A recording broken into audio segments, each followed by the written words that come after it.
الحمد لله الذي هدانا إلى صراط الهداية عن الإسلام الذي من علينا إذ بعث فينا خير الأنام والصلاة والسلام على سيدنا ومولانا محمد سيد الإنس والجان وعلى آلہ وأصحابہ أولي الصدق والإكرام والإحسان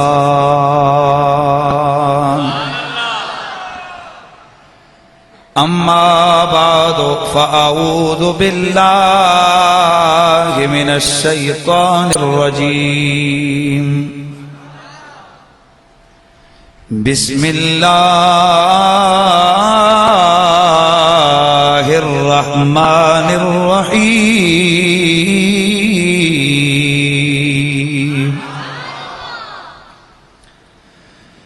فلا أقسم بمواقع النجوم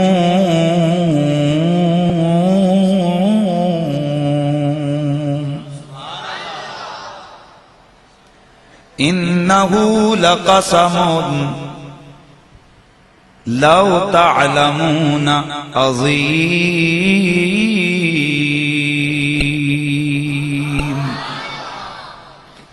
صلوا على الحبيب بصوتكم الأعلى الصلاة والسلام عليك يا سيدي يا رسول الله وعلى آلك وأصحابك يا سيدي يا حبيب الله.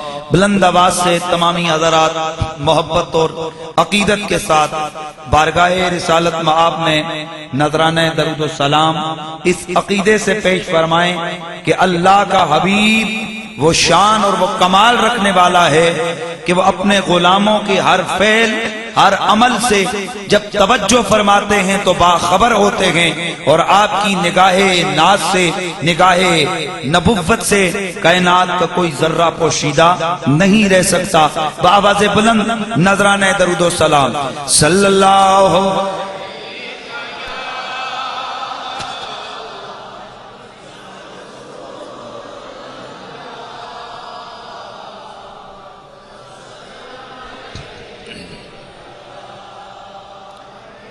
پیار سے ذرا آواز آئے صلی اللہ علیہ یا رسول اللہ وسلم علیہ یا حبیب اللہ. بعد از حمد و صلات لائق ست عزت و احترام و تکریم جمیع علماء اہل سنت، نقیب محفل، کثیر تعداد میں تشریف فرما میرے نبی کریم رؤوف الرحیم صلی اللہ علیہ وآلہ وسلم کے پیارے دیوانوں غلاموں، السلام علیکم ورحمۃ اللہ وبرکاتہ. حضرات گرامی القدر، آپ کے علم میں ہے کہ آج کی یہ تقریب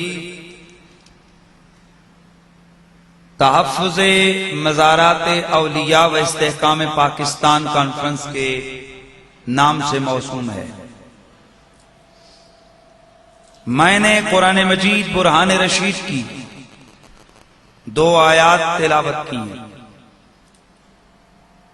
بظاہر آپ حضرات کو میرے آج کے عنوان کے ساتھ کوئی اس آیت کا ربط میں نہیں نظر آئے گا، لیکن جب میں اس کی تفسیر بیان کروں گا تو آپ سمجھ جائیں گے کہ ہمارا چنا گیا موضوع کتنا اہم تھا. میرا رب فرماتا ہے فلا اقسم بمواقع النجوم. ذرا ذوق کا اظہار فرمائیے, سبحان اللہ کی آواز آئی. فلا اقسم بمواقع النجوم, میں قسم کھاتا ہوں ان جگہوں کی جہاں سے ستارے ڈوبتے ہیں. بڑی اہم بات ہے.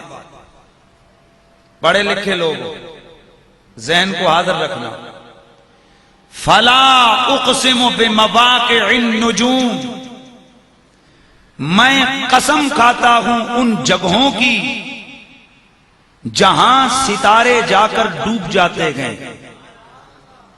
انہو لقسم, سنو یہ جو میں نے ستاروں کے ڈوبنے کی جگہ کی قسم کھائی ہے, لو تعلمون عظیم, اگر تم جانو تو یہ بہت بڑی قسم کھائی ہے. آپ ماشاءاللہ پڑھے لکھیں. اجی سب توجہ میری طرف چھوڑیں, جو ہو گیا ہو گیا. اللہ کریم قرآن مجید میں قسم کھا رہا ہے. کس کی؟ ستاروں کے ڈوبنے کی جگہ کی. جہاں جا کر ستارے ڈوبتے ہیں مجھے اس جگہ کی قسم.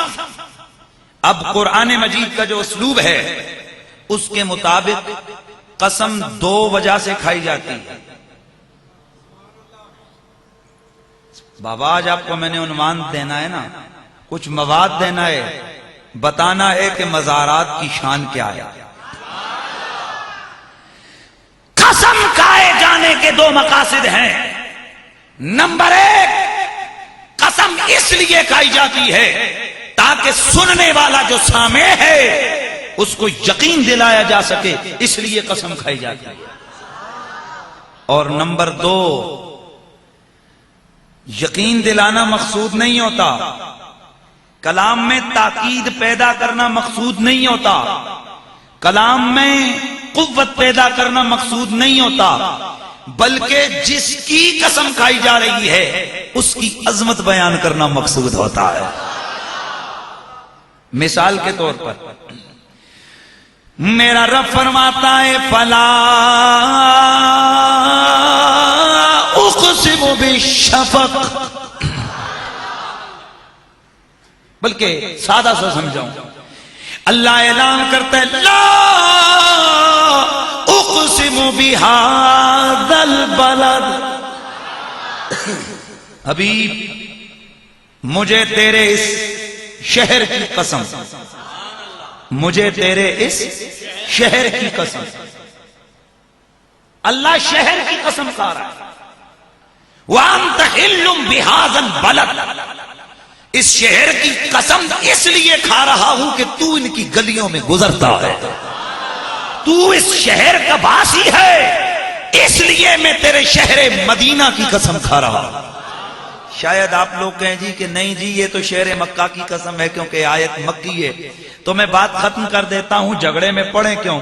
امام سیوطی فرماتے ہیں وَأَنْتَ حِلٌّ بِهَذَا الْبَلَدِ کا جملہ بتا رہا ہے جہاں نبی جائے وہاں کی قسم. تو جب میرا رسول مکے میں تھا تو مکے کی قسمیں تھی, جب میرا رسول مدینے میں ہے تو مدینے کی قسمیں ہو گئی.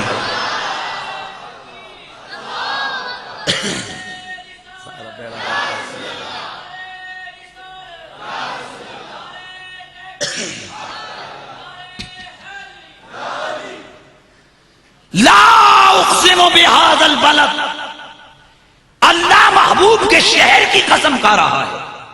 تو کیا یہ اپنے نبی کو یقین دلانا تھا میرے رب نے؟ بولا نہیں, میں نے سننے والوں کو بتانا تھا کہ جس شہر میں میرے محبوب محمد کے قدم لگے وہ شہر بھی مجھے اتنا پیارا ہے کہ میں اس کی قسمیں کھاتا ہوں. تھوڑا مجھے اور آگے جانے دو. میرا اللہ فرماتا ہے قسم ہے محبوب مجھے ان ہانپتے کانپتے گھوڑوں کی. قسم ہے مجھے ان